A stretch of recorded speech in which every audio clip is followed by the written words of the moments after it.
Apreciados estudiantes, mis saludos cordiales para cada uno de ustedes. Sean todos bienvenidos a la primera clase de semántica castellana del primer curso de la carrera de letras. En esta primera actividad estaremos analizando la comunicación, clases de comunicación, elementos del proceso de comunicación y las funciones del lenguaje. Cabe recordar que cuando hablamos de la comunicación es la transmisión de información, para lo cual empleamos signos. Se denominan signos a aquellos elementos perceptibles por los sentidos que asociamos con algo diferente de ellos mismos. Y según los signos empleados en la comunicación humana, diferenciamos entre dos grandes tipos. Tenemos la comunicación verbal, también llamada comunicación lingüística. Es aquella que emplea las lenguas naturales, es decir, en nuestro caso, el castellano, el guaraní, el portugués, el inglés. Esta puede ser oral o escrita. Debemos fijar bien nuestra atención cuando hablamos comunicación verbal o lingüística, es porque utiliza signo lingüístico palabra o palabras. La comunicación no verbal es aquella que emplea cualquier otro medio ajeno a las lenguas naturales. Comunicación no verbal o no lingüística. Puede ser desarrollada esta comunicación a través de dibujos, gestos, sonidos, colores, formas y otras muchas formas más. Como por ejemplo, las luces del semáforo, los dibujitos que nos indican que aseo es el nuestro, o los gestos que empleamos al hablar son ejemplos de este tipo de comunicación. Habitualmente, ambos tipos de comunicación se combinan y complementan. Por ejemplo, al hablar empleamos gestos. En un anuncio publicitario solemos tener imágenes, músicas y palabras, y la mayoría de las canciones emplean música no verbal y letra verbal. Este es un pequeño esbozo referente a la comunicación. Procesos de la comunicación. Para que se desarrolle una comunicación, deben interactuar los elementos del proceso. Entre los elementos del proceso de la comunicación tenemos primeramente al emisor. Es la persona quien codifica y transmite el mensaje o la información. Receptor recibe, decodifica el mensaje y relaciona el signo empleado con su significado. Para que ocurra una comunicación indefectiblemente, el código utilizado por el emisor y el receptor debe ser conocido, comunes para ambos, deben conocer. Si un emisor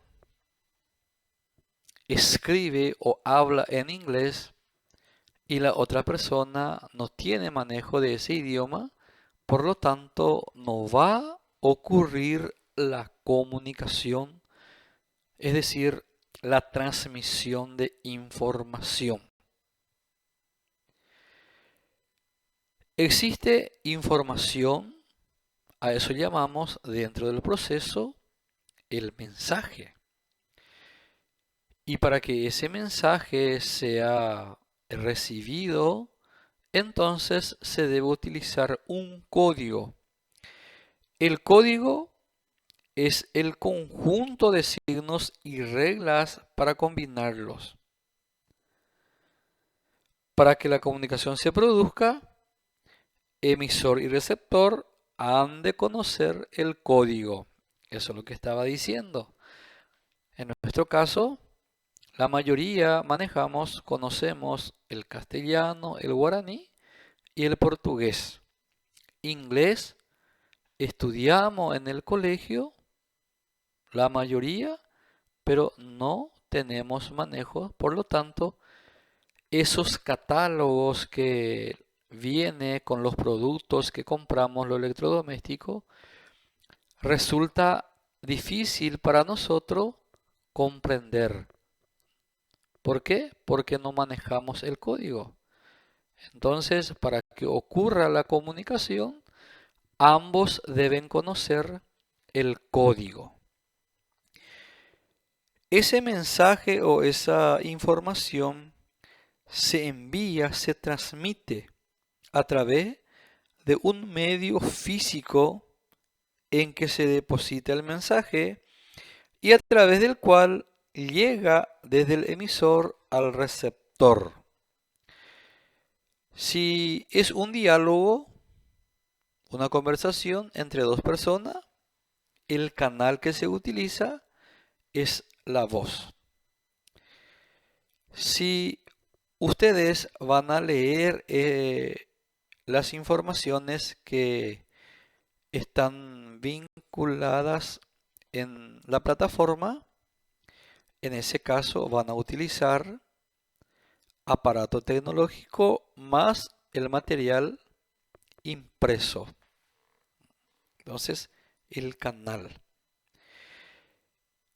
Y dentro de este proceso también aparece el referente. ¿Y qué es el referente? Sería el tema de la información. ¿De qué estamos hablando? Estos son los elementos del proceso de la comunicación. Tenemos 6: emisor, receptor, mensaje, código, canal y referente. Funciones del lenguaje. Nosotros cuando nos comunicamos, hacemos con diferentes finalidades. Estas finalidades dan lugar a 6 funciones del lenguaje, cada una de las cuales enfocan o se centra en uno de los 6 elementos de la comunicación. Función referencial o representativa. Se produce cuando informamos objetivamente. Se centra en el contexto, la situación o el referente. Si digo, hoy es viernes 30 de abril, asueto en la Universidad Nacional. Estoy transmitiendo una información veraz, ecuánime. Función emotiva o expresiva es cuando comunicamos para expresar sentimientos o emociones. Puede ser también impresiones. En este caso se centra en el emisor. Digo, qué aburrido es quedar en casa. Es una función emotiva o expresiva. Luego tenemos la función apelativa o conativa. Esto ocurre cuando intentamos influir en el receptor que haga o diga algo. Se da en preguntas, mandatos, peticiones, ruegos o sugerencia. Esta comunicación se centra en el receptor. Digo, cállense todos, hagan sus trabajos. Función apelativa o conativa. La otra función es fática o de contacto. Se da en aquellos mensajes que pretenden iniciar, mantener, comprobar o interrumpir la comunicación, como saludos, despedidas, felicitaciones, las llamadas de atención al receptor para comprobar que nos entiende. Esta es la función fática o de contacto. Luego tenemos la función metalingüística. Se produce cuando hablamos de la propia lengua. Es la que predomina. Claro está, en las clases de lengua. Se centra en el código. Ejemplo. Si es un adverbio de afirmación. O digo, la palabra canal es una palabra aguda. Se acentúa en la última sílaba. También es función metalingüística. Luego tenemos la función poética. También se denomina función literaria. Se produce cuando el mensaje llama la atención sobre el mismo, sobre la forma. Es importantísima en literatura, pero también en publicidad. Se centra, por lo tanto, en el mensaje.